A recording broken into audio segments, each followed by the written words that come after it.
All right, so clearly we effed up around this, guys. And when I say we, it's a country, and it's a country ran by the Biden administration. I'm still trying to get my head wrapped around why in the world, with 2 months, less than 2 months left, no, about 2 months left of being the president, would you authorize Ukraine to attack Russia with long range missiles? So let me just catch you up if you haven't heard this story. So Ukraine has these they're called ATACMS missiles. It's an acronym for Army Tactical Missile Systems.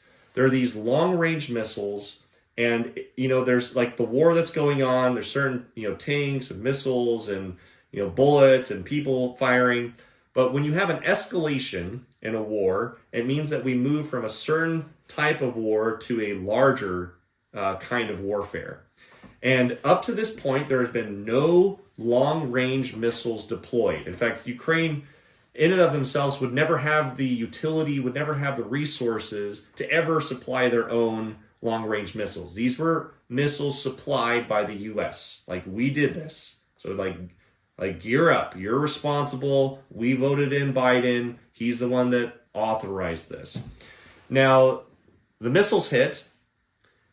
Russia obviously sees this as an escalation of war, not a bid for peace.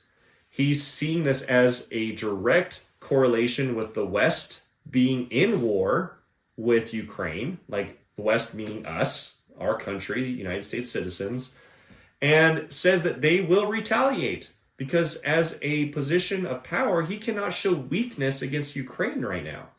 And so then what happens? Well, Joe Biden authorizes Ukraine to use these missiles. Obviously, who knows who's really running Ukraine over there. It's likely a bunch of NATO people. It's likely our president and a bunch of other leaders of other countries. And so they strike deeper into Russia, cause all these casualties. A couple of them land. Most of them are shot out of the air, but a couple of them land, cause casualties. But the act alone signals we're going into World War III. I mean, that's what it's signaling.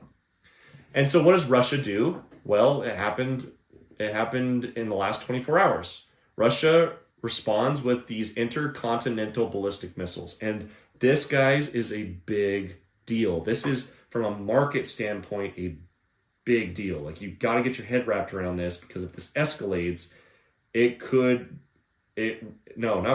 will lead to World War III. So if we don't get Trump in soon enough and he doesn't call for peace around this soon enough, we're going to have not just World War III, but we're going to have nukes dropped.